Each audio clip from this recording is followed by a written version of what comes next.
musicale de George Sand entre Paris et Nohant. Comme ça, on est en ville et en campagne. En 2026, on fêtera les 150 ans de la mort de George Sand. Donc on a voulu lui rendre hommage ce soir à travers des lectures et de la musique. N'hésitez pas à retenir vos applaudissements jusqu'à la fin. Et là, vous pourrez vous déchaîner et les faire retentir à tout rompre. On va accueillir les musiciens.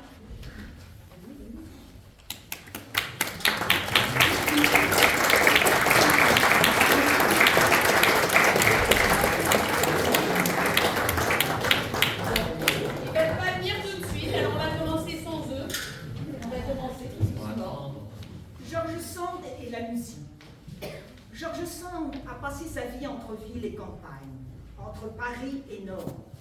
Paris, où elle allait au spectacle, à l'opéra, voir son éditeur. Nohant, ses racines dans le Berry, le château hérité de sa grand-mère paternelle. La musique était l'art suprême pour George Sand, qui la mettait dans une véritable extase. Nous avons voulu dépeindre son jardin musical par petites touches. Entre son initiation par sa grand-mère, ses amitiés masculines et féminines, et évidemment son amour pour Chopin. Mais déjà la musique était présente dès le jour de sa naissance, le 5 juillet 1804.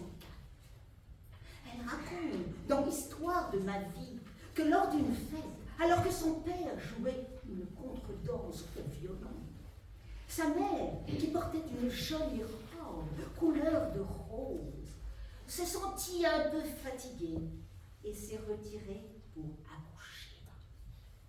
Sa tante, en annonçant la naissance à son père, lui dit « Elle est née en musique et dans le rose, elle aura du bonheur. »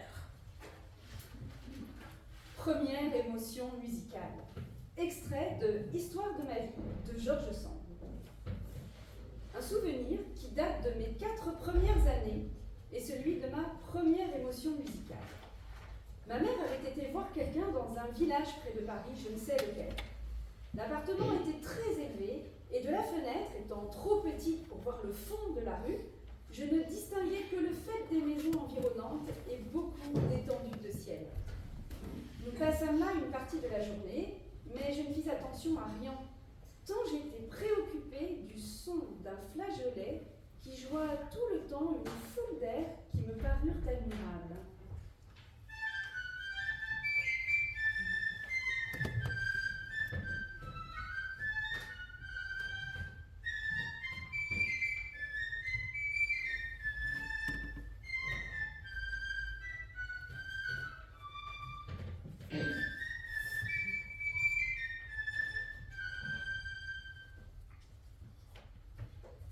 Le son partait d'une des mansardes les plus élevées, et même d'assez loin, car ma mère, à qui je demandais ce que c'était, l'entendait à peine.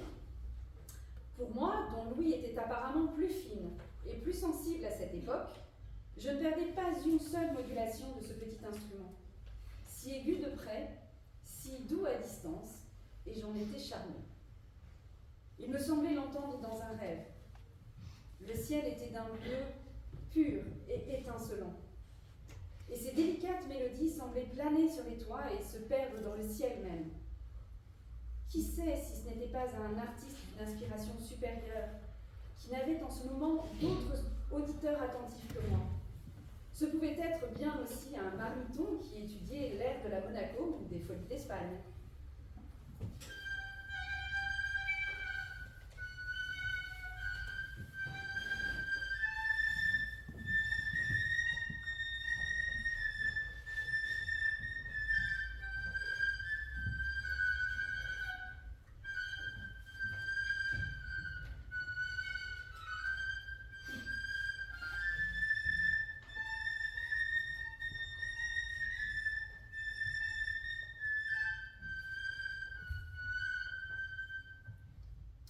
Quoi qu'il en soit, j'éprouvais d'indicibles jouissances musicales et j'étais véritablement en extase devant cette fenêtre où pour la première fois je comprenais vaguement l'harmonie des choses extérieures, mon âme étant également ravie par la musique et par la beauté du ciel. Initiation à la musique par sa grand-mère. Extrait de Histoire de ma vie de Georges Sand. Vers la même époque, ma grand-mère commença à m'enseigner la musique. Malgré ses doigts à moitié paralysés et sa voix cassée, elle chantait encore admirablement. Et les 2 ou 3 accords qu'elle pouvait faire pour s'accompagner étaient d'une harmonie si heureuse et si large que quand elle s'enfermait dans sa chambre pour relire quelques vieux opéras à la dérobée, qu'elle me permettait de rester auprès d'elle, j'étais dans une véritable extase. Je m'asseyais par terre sous le vieux clavecin où, Brillant, son chien favori, me permettait de partager un coin de tapis. Et j'aurais passé là ma vie entière, tant cette voix chevrotante et le son criard de cette épinette me charmaient. C'est qu'en dépit des infirmités de cette voix, de cet instrument, c'était de la belle musique, admirablement comprise et sentie. J'ai bien entendu chanter depuis, et avec des moyens magnifiques. Mais si j'ai entendu quelque chose de plus, je puis dire que ça n'a jamais été quelque chose de plus. Elle avait su beaucoup de maîtres de musique. Elle avait connu Gluck et Piccini, pour lesquels elle était restée impartiale, disant que chacun avait son mérite, qu'il ne fallait pas comparer, mais apprécier les individualités. Elle savait encore par cœur des fragments de Léo, Haas et Durante que je n'ai jamais entendu chanter qu'à elle, et que je ne saurais même désigner, mais que je reconnaîtrais si je les entendais de nouveau. C'était des idées simples et grandes, des formes classiques et calmes.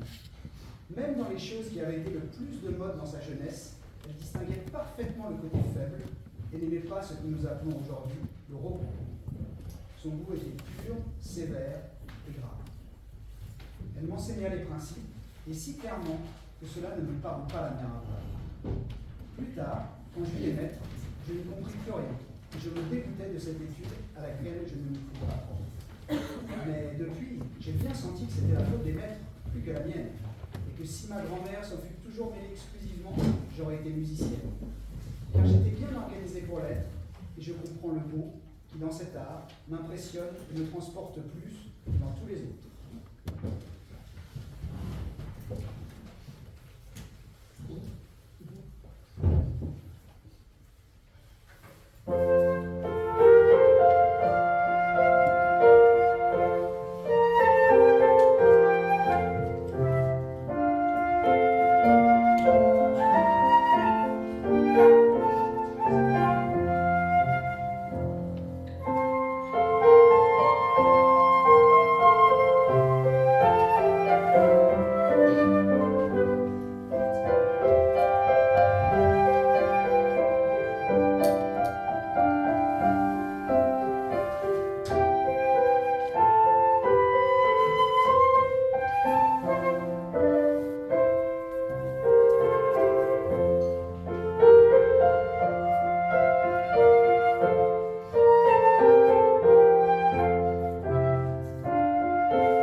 André le 11 décembre 1803.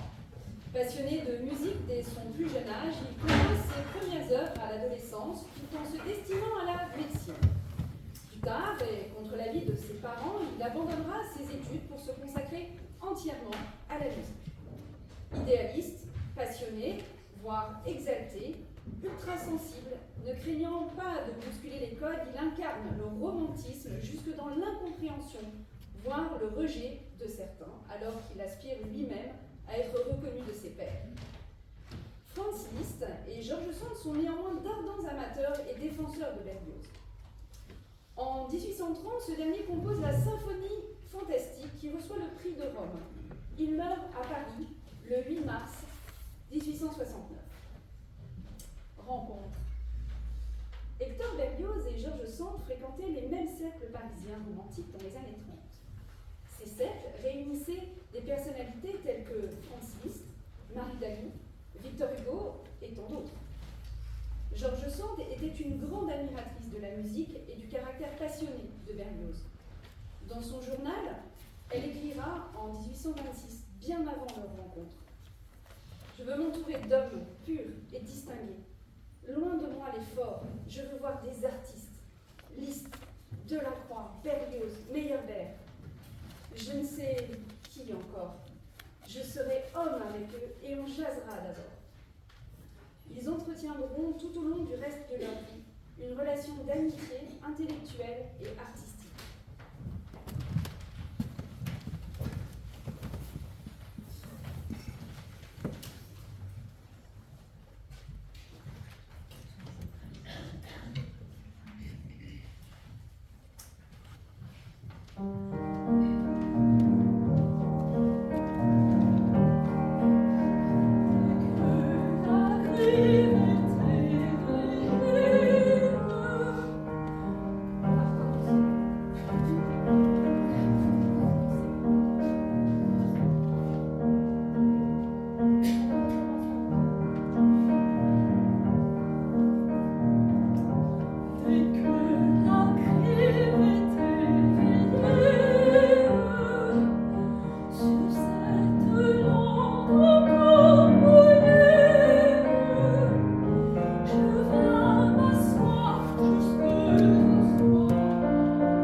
Tu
Le complice, Franz Liszt. Né en Hongrie en 1811, Franz Liszt est un compositeur et pianiste virtuose qui aura une grande influence sur les musiciens du XIXe siècle. Jeune prodige, il donne son premier concert à Vienne à l'âge de 11 ans. Il s'installe ensuite à Paris jusqu'en 1835. Dans les salons de la capitale française, il se fait connaître avec ses récitals et y rencontre Berlioz, Sand, Paganini, Chopin et Musset. De sa liaison avec Marie Dagout, il a 3 enfants, dont Cosima, qui épousera Wagner.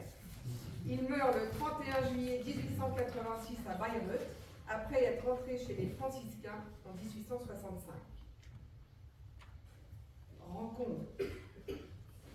Alfred de Musset, avec qui George Sand vit une passion tumultueuse, lui présente Franz Liszt en octobre 1834. Franz a alors 23 ans et Georges 30. Ils se vouent immédiatement une grande admiration réciproque. Le contrebandier, une collaboration Liszt-Sand. Yo que soy contrabandista. Paraphrase fantastique sur un rondeau fantastique de Franz Liszt. Un banquet en plein air dans un jardin. Voici un air des montagnes que vous devez tous connaître et qui fait verser des larmes à ceux qui l'entendent sous des cieux étrangers. Moi qui suis un contrebandier, y mène une noble vie. Hier, la nuit et jour dans la montagne, je descends dans les villages et y courtise les jolies filles. Et quand la ronde vient à passer, y pique des deux mon petit cheval noir et y me sauve dans la montagne. Et aïe, mon bon petit cheval. Voici la ronde. Aïe, aïe, adieu les jolies filles. Quel est ce pèlerin qui sort de la forêt, suivi d'un maigre chien noir comme la nuit? Il s'avance vers nous d'un pas mal assuré. Il sent semble harassé de fatigue, qu'on remplisse une large coupe et qu'il boive à sa patrie lointaine et à ses amis absents. Pèlerin fatigué, heurte et vide avec nous la coupe de la joie. Bois à ta patrie lointaine, à tes amis absents. Patrie insensible, amis ingrats, je ne boirai point à vous. Soyez maudits, vous qui accueillez un frère comme un mendiant. Soyez oubliés, vous qui ne reconnaissez point un ancien ami. Je veux briser cette coupe offerte au premier passant comme une aumône banale. Je veux me laver les pieds dans le vin qui ne doit pas s'échauffer par le cœur. Mauvais vin, mauvais ami, mauvaise fortune, mauvais accueil. Qui es-tu, toi, qui seul ose nous braver tous sous le toit de nos pères? Toi qui te vantes d'être un des nôtres, qui renverse dans la poussière la coupe de la joie et le vin de l'hospitalité? Ce que je suis, je vais vous le dire. Je suis un malheureux, et à cause de cela, personne ne me reconnaît. Si j'étais arrivé à vous, dans l'éclat de ma splendeur passée, vous fussiez tous accourus à ma rencontre. La plus belle de vos femmes lui versait le vin de l'étrier dans une coupe d'or. Mais je marche seul, sans cortège, sans chevaux, sans valet et sans chien. L'or de mon vêtement est terni par la pluie et le soleil. Mes joues sont creusées par la fatigue, et mon front s'affaisse sous le poids des longs ennuis, comme celui du vieil Atlas sous le fardeau du monde. Qu'avez-vous à me regarder d'un air stupéfait? N'avez-vous pas de honte d'être surpris dans l'orgie par celui qui se croyait pleurer par vous à cette heure? Allons, que le plus fier d'entre vous me présente son siège auprès de la plus belle d'entre vos femmes. Passant, tu prends avec nous des libertés que nous ne souffririons pas si ce n'était aujourd'hui grande fête en ces lieux. Mais comme aux fêtes de Saturne, il était permis aux valets de braver leur maître, de même, en ce jour consacré à l'hospitalité, nous consentons à entendre gaiement les facéties d'un pèlerin en rayon qui se dit notre cousin et notre égal. Le pèlerin qui vous parle n'est plus votre égal, ô mes gracieux hôtes. Puisque vous voulez savoir qui je suis, maintenant, ô enfants de la joie, apprenez que je suis plus grand que vous. Moi qui ai bu en entier le calice de la vie, car la douleur m'a fait plus grand et plus fort que le plus fort et le plus grand d'entre vous. Étranger, ta présomption m'amuse. Oh, mon cher fiancé, oh, mes amis, oh, monseigneur le châtelain, cet homme dit qu'il est plus grand d'entre nous. Et son impudence mérite votre pardon. Car il a dit en même temps qu'il était le plus malheureux des hommes. Je vous supplie de ne point l'affliger par vos railleries, mais de l'engager à nous raconter son histoire. D'une voix timide, la tête nue et un genou en terre, devant mon Seigneur, j'ose ouvrir un avis. Cet homme a été attiré vers nous par le refrain de ma chanson. Quand j'ai commencé à chanter, il suivait la lisière du bois et se dirigeait précipitamment vers la plaine. Mais tout d'un coup, son oreille a semblé frapper de sons agréables. Il est revenu sur ses pas. 2 ou 3 fois, il s'est arrêté pour écouter. Et quand j'ai eu fini de la chanter, il était près de nous. Il dit qu'il était nôtre, que vous l'avez connu, qu'il est ici dans sa patrie. Eh bien, qu'il chante ma chanson. Et s'il l'a dit tout entière sans se tromper, nous ne pouvons pas douter qu'il soit né dans nos montagnes. Soit, tu as bien parlé, jeune page, et je t'approuve, parce que la Hermosa sourit. Et le voyageur raconte. Et raconte encore. Mais son récit n'est jamais celui de la chanson de l'enfant.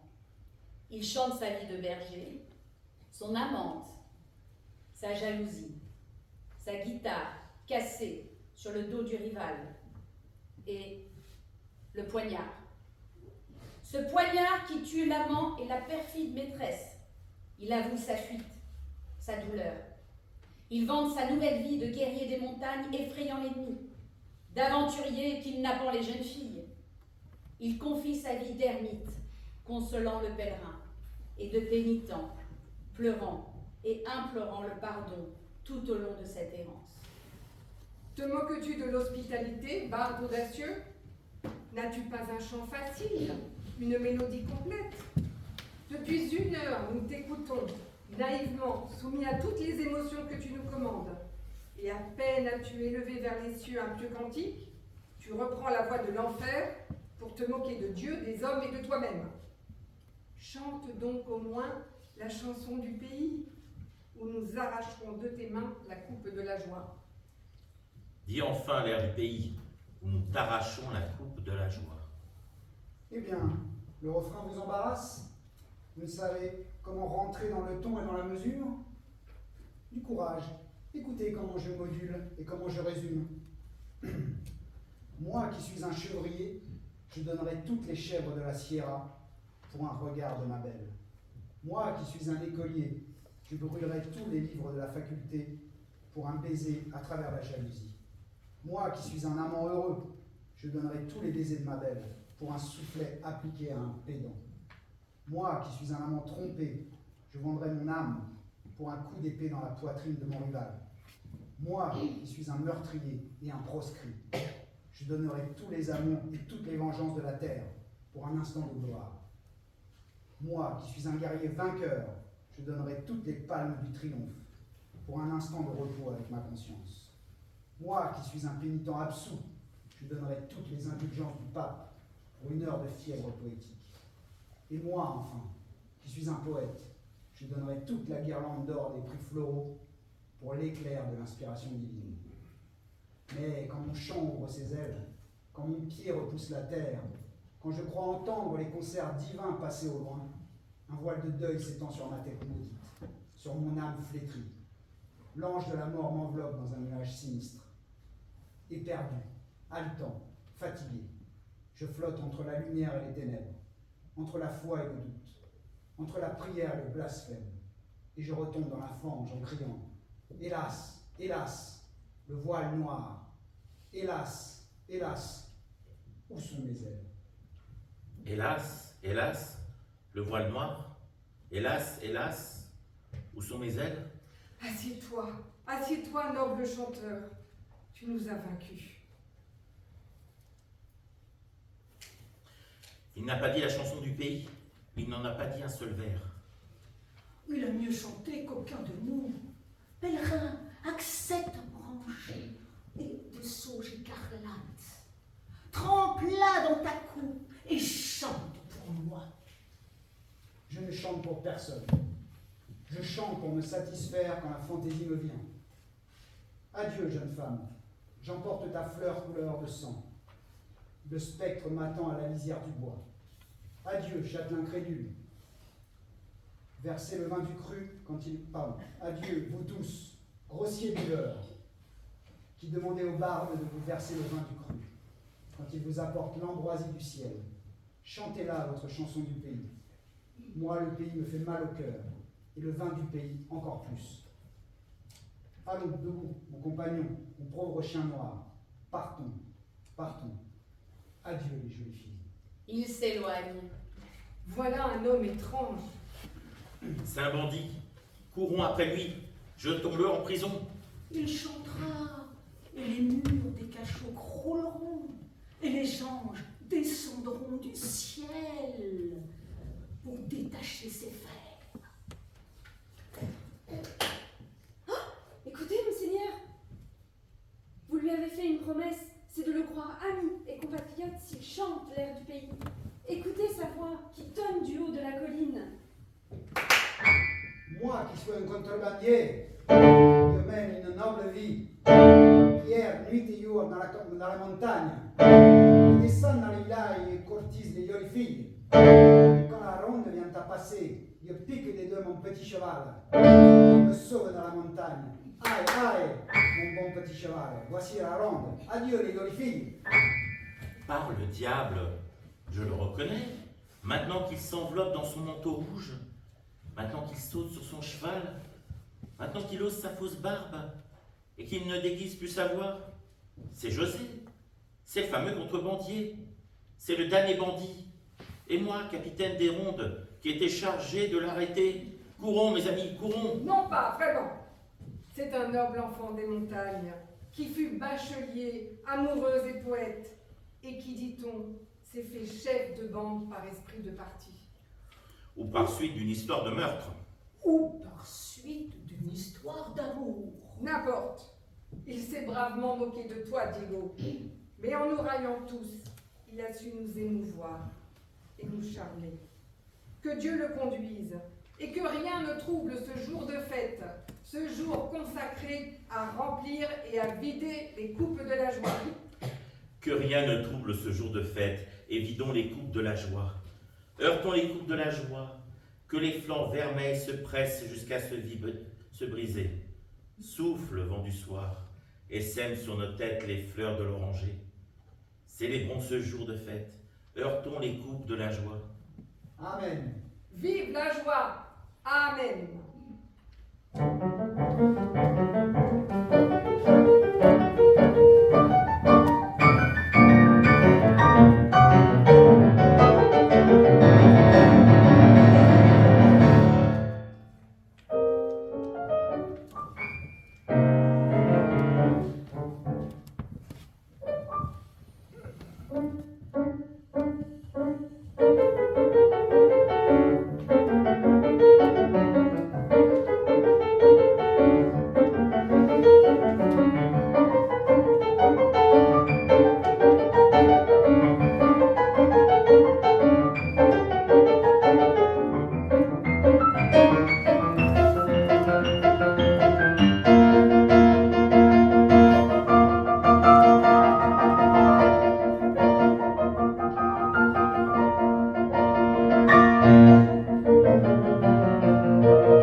L'amie très chère, Pauline Viardot.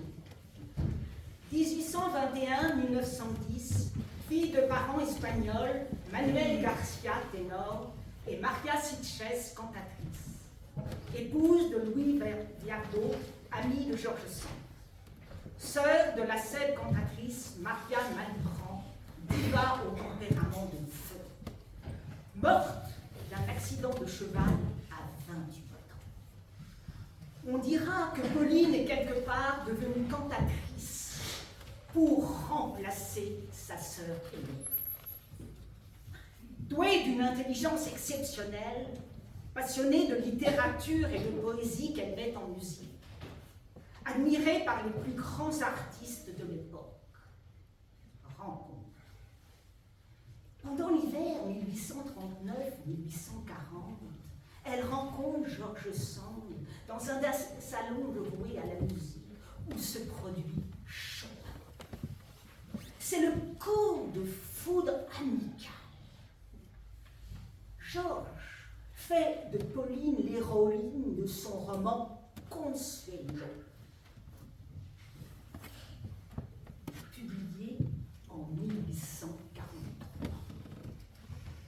Georges Sand dira: c'est la seule femme que j'ai aimée avec enthousiasme et sans mélange. C'est le plus grand génie de son temps. Extrait de Consuelo, chapitre 10. Lorsque les premiers accords de l'orchestre appelèrent Consuelo à sa place, elle se releva lentement. Sa mantille tomba sur ses épaules et son visage apparut enfin aux spectateurs inquiets et impatients de la tribune voisine. Mais quelle miraculeuse transformation s'était opérée dans cette jeune fille, tout à l'heure si blême et si abattue, si effarée par la fatigue et la crainte.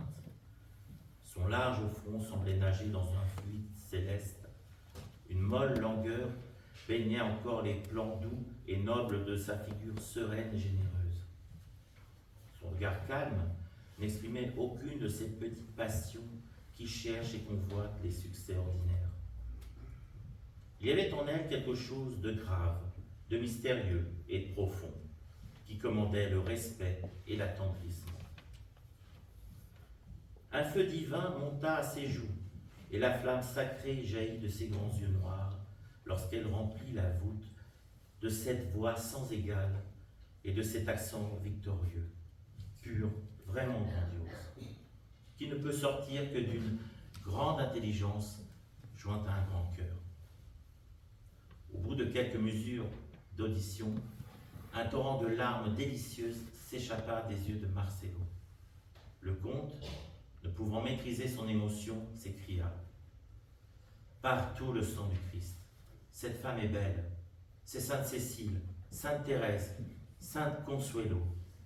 C'est la poésie, c'est la musique, c'est la foi personnifiée. »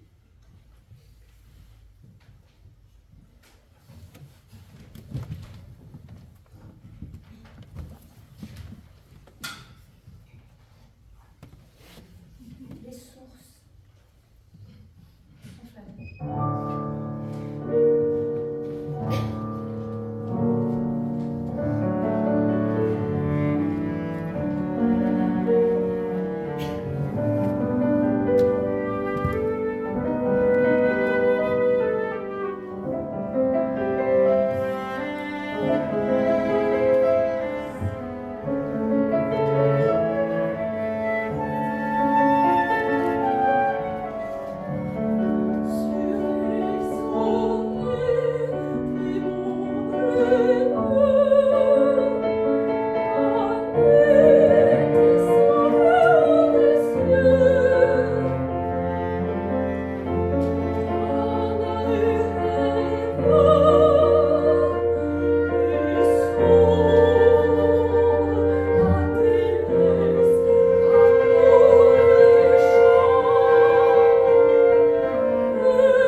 encore et toujours, extrait de Consuelo, chapitre 7.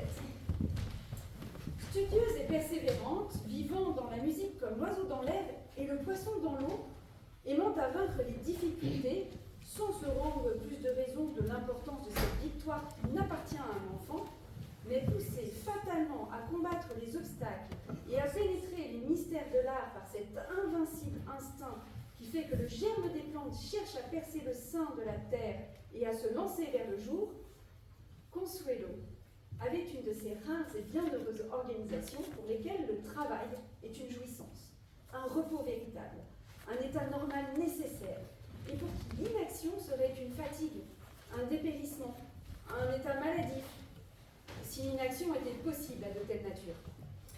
Mais elle ne la connaissait pas. Dans une oisiveté apparente, elle travaille encore. Leur rêverie n'est point vague. C'est une méditation. Quand on les voit agir, on croit qu'elles créent, tandis qu'elles manifestent seulement une création récente.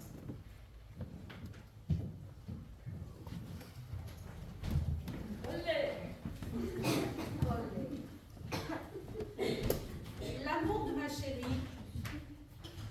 je ne peux pas le comprendre. Parfois, elle ne m'aime pas, d'autres fois, elle ne peut pas me voir. Tu es partout à afficher ton amour. Et si tu me voyais à la potence, tu me tirerais par les pieds. L'amour de ma chérie, je ne peux pas le comprendre. Je mange ce que je mange et je bois ce qu'on me donne. Mais je mâche certaines choses car je ne peux pas les avaler. L'amour de ma chérie, je ne peux pas le comprendre. Que rabia.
Frédéric Chopin, George Sand, un premier regard.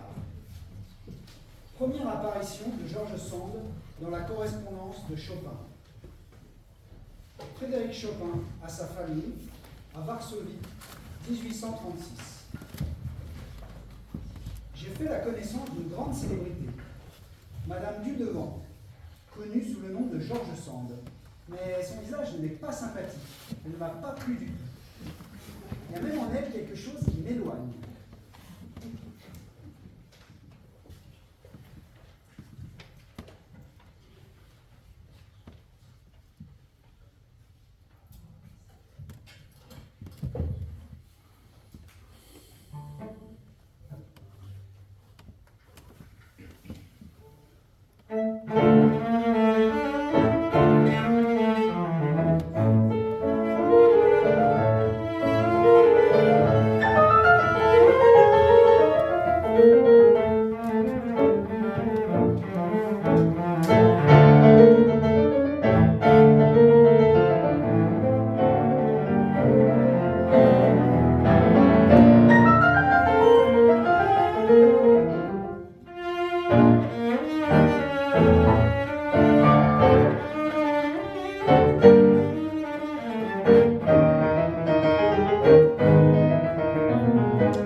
Merci, cher ami, de votre aimable promptitude à me donner de vos nouvelles et à me procurer de l'argent.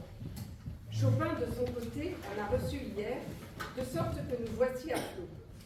Le retard de nos lettres de Barcelone nous avait mis à sec. Et malgré toute la confiance que nous avons dans le bon vouloir et la grâce parfaite du docteur, nous avions refusé ses offres. Les artistes ont une si mauvaise réputation d'emprunteurs que nous n'aimions pas à laisser voir notre misère. Heureusement, elle cesse dès que la poste ne retient plus nos manuscrits. Notre petit Chopin va de mieux en mieux. Le docteur l'a tâtonné sur toutes les coutures et ne lui trouve aucune lésion, aucune cavité, aucun mal sérieux. Il le soigne comme son enfant, le voit soir et matin, le promène, le dorlote, le comble de petits soins. C'est un bien aimable et bien excellent homme. Chopin, de son côté, a travaillé et va rouler sur l'or. Moi, je travaille toujours et bientôt j'aurai un nouveau manuscrit à vous envoyer. C'est un long article critique sur Goethe, Byron et Mickiewicz comparés. Mais pour l'amour de Dieu, dites à mon étourdi de Grismala de m'envoyer la traduction du petit volume des Ziadi, que je lui demande à corps et à cri, et sans lequel je ne puis continuer mon travail. Je m'occupe aussi de mes enfants, plusieurs heures par jour. Ils sont paresseux, mais intelligents. J'ai retrouvé ici Ray, que vous connaissez peut-être, qui était lié avec Liszt et qui est venu à Nohant. C'est un bon garçon, passablement instruit et intelligent, qui me seconde en leur donnant des leçons. La nuit, je gribouille, comme de coutume. Je suis assaillie ici, comme à Paris, du matin au soir. Oisifs, curieux et mendiants littéraires assiègent ma porte de leurs lettres et de leurs personnes. Je me tiens sur une défensive inflexible, ne réponds ni ne reçois, et me fais passer pour malade.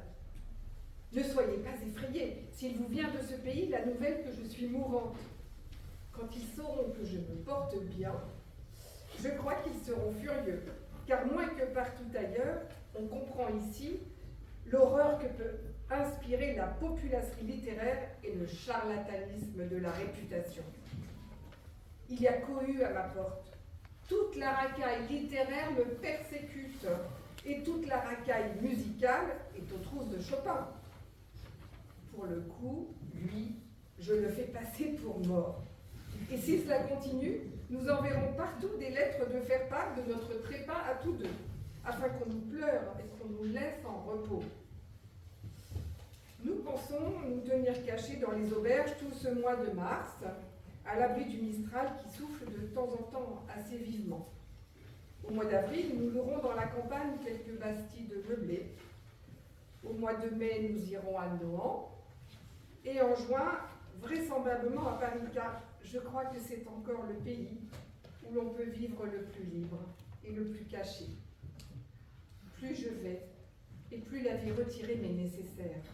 L'éducation de mes enfants me tient clouée. Mes travaux deviennent aussi plus sérieux, ou au moins moins frivoles. Je voudrais m'établir à Paris, mais pour cela, il faudrait me meubler, et je ne vois pas que j'ai de quoi, à moins que Bulose ne se décide à me réimprimer et à me verser une 20aine de 1000 francs d'avance. C'est à quoi je voudrais peu à peu l'amener.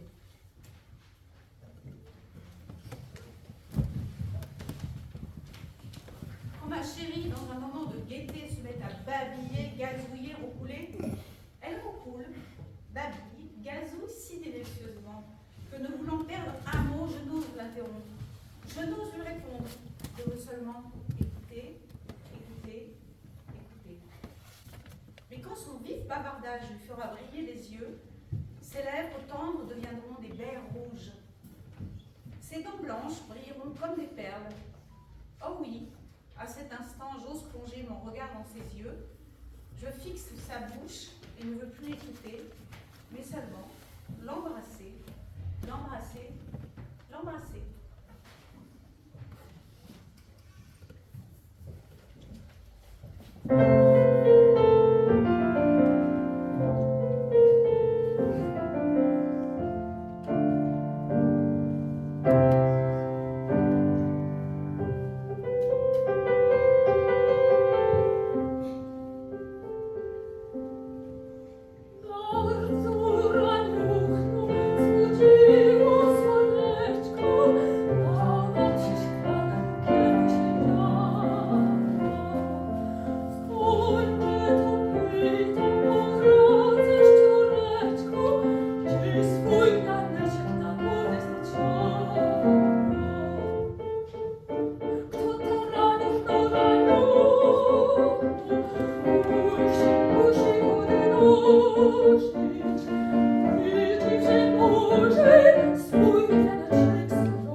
lire la traduction.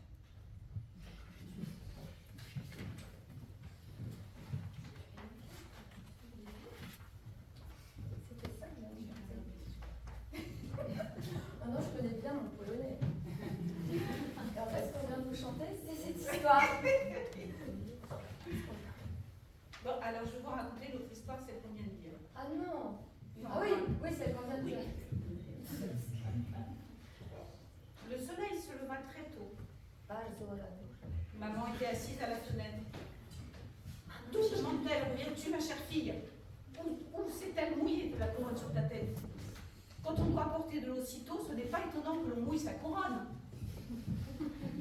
Et tu inventes, mon enfant, tu as sûrement couru bavarder dans les champs avec ton jeune homme. C'est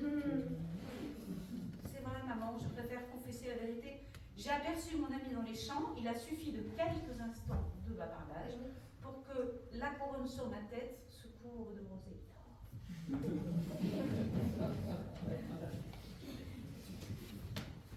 On vous redit vous savez trop retenu. Quand ma chérie, dans un moment de gaieté, se met à babiller, gazouiller, rouler, elle roule, babille, gazouille si délicieusement que ne voulant perdre un mot, je n'ose interrompre, je n'ose lui répondre, je veux seulement écouter, écouter, écouter. Mais quand son vif bavardage lui fera briller les yeux, ses lèvres tendres deviendront des baies rouges. Ses dents blanches brilleront comme des perles. Oh oui, à cet instant, j'ose plonger mon regard dans ses yeux. Je fixe sa bouche et je ne veux plus écouter, mais seulement l'embrasser, l'embrasser, l'embrasser. Mourir, puis chercher.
La musique, c'est la prière, c'est la foi, c'est l'amitié, c'est l'association par excellence. Lettre d'un voyageur, lettre 7 à Franz Liszt, sur l'Avater et sur une maison déserte. Ne sachant où vous êtes maintenant, mon cher France, ne sachant pas mieux où je vais aller, je vous fais passer de mes nouvelles par notre obligeant ami M. Je pense qu'il saura découvrir votre retraite avant moi, qui suis confinée dans la mienne pour quelques jours encore. Je n'ai pas besoin de vous dire le regret que j'éprouve de ne pouvoir aller vous rejoindre. Je vois partir votre mère épousée avec sa famille. Je présume que vous allez fonder dans la belle Helvétie, dans la verte Bohème, une colonie d'artistes. Heureux amis, que l'art auquel vous vous êtes adonné est une noble et douce vocation. et que le mien est aride et fâcheux auprès du vôtre. Il me faut travailler dans le silence et la solitude, tandis que le musicien vit d'accords, de sympathie et d'union avec ses élèves et ses exécutants.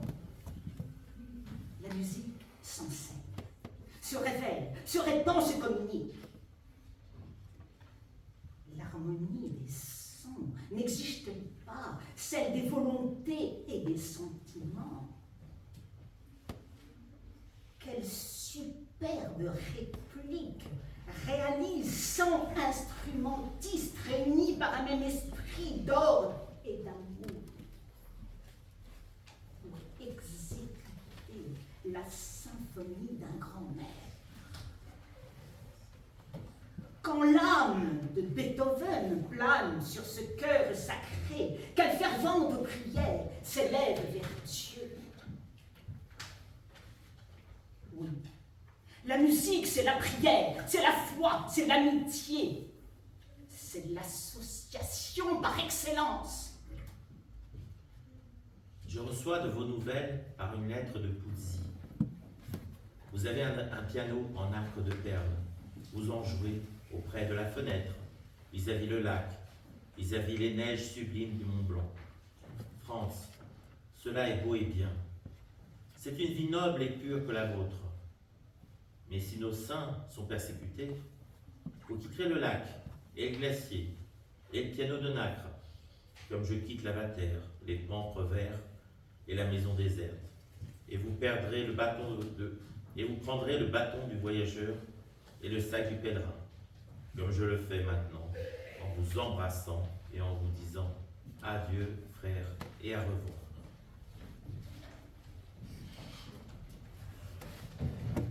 Chaste déesse qui baigne dans la lumière argentée des arbres sacrés et anciens, tourne vers nous ton beau visage, sans nuage et sans voile. Tempère, ô déesse, de ces cœurs ardents leurs ailes audacieux. Répands sur terre cette paix que tu fais régner au ciel.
70 romans.